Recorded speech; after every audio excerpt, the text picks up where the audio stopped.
Well, praise the Lord in Jesus' holy and blessed name. What a beautiful day it is to be in Jesus. Oh, amen. Amen.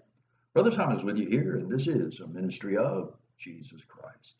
And today, brothers and sisters, just a quick look, an exhortation to keep the Word of God. To keep the Word of God.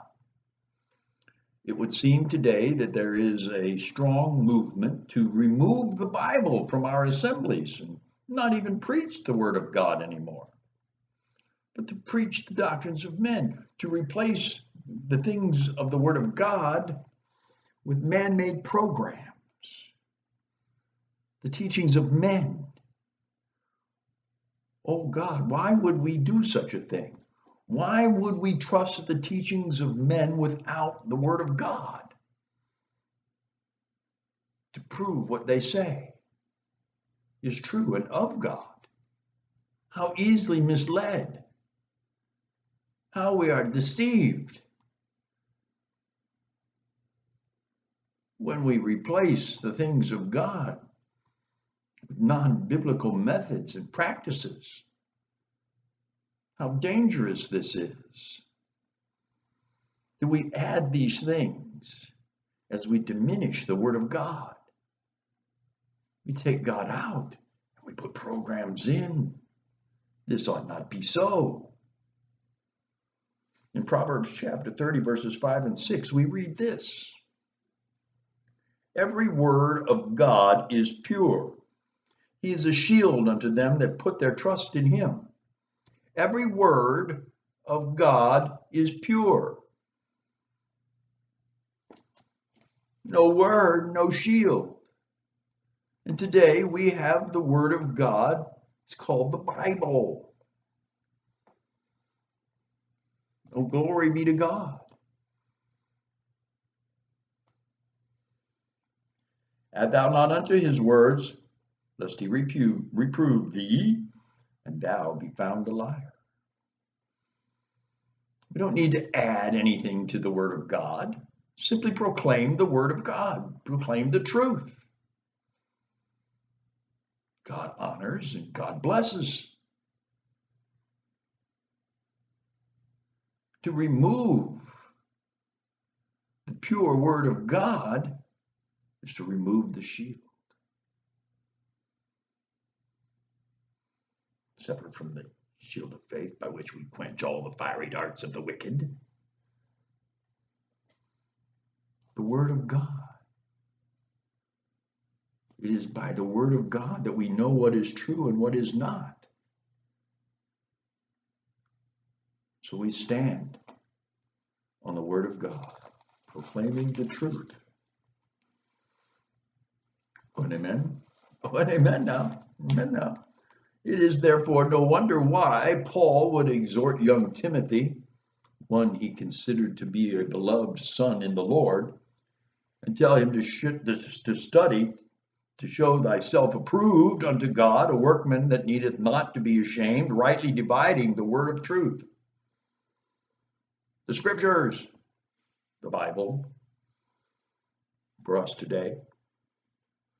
We study to show thyself approved, a workman that needeth not, a workman that needeth not to be ashamed, rightly dividing the word of truth, thanks to the Spirit of God who dwells in us.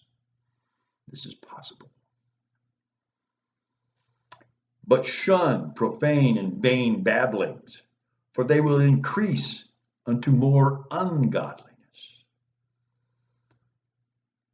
Let us not heap unto ourselves teachers having itching ears. They will scratch our itching ears and tell us what we need, or what we think we need to know. By the word of God, we stand. By the word of God, we proclaim the truth. We shun profane. We shun profane babblings. All these non-biblical methods and practices and programs and such, they are vain babblings. are used to replace the Word of God, the pure Word of God.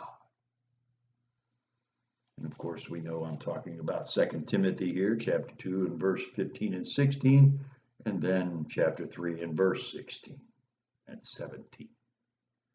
All Scripture is given by inspiration of God and is profitable for doctrine, for reproof, for correction, for instruction in righteousness, that the man of God or woman may be perfect, thoroughly furnished unto all good works. Yes. How do we know the good works? How do we know what they are? All Scripture is given by inspiration of God. God breathed. They are pure, true, and they are life. Without them, we have no hope of knowing the true God in earnest. Oh God. They are profitable for doctrine, for reproof, for correction, for instruction in righteousness, that the man of God may be perfect, thoroughly furnished unto all good works.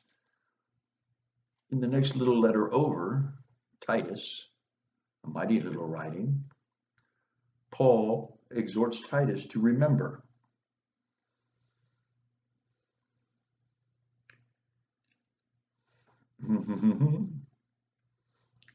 Yes.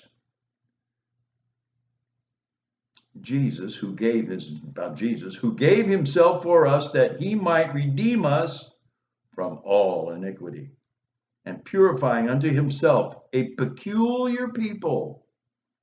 We are a peculiar people indeed, and apparently becoming more peculiar all the time.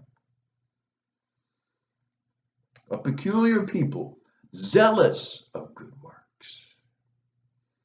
Zealous of good works. Yes, we're excited about it. And the good works. They're not what save us, and they're not what keep us saved. They are the fruit of being saved. They are the works of being saved. And they're glorious. Good works indeed. Not fancy programs, not outside of the Word of God nonsense, but the Word of God. The works of the Word of God.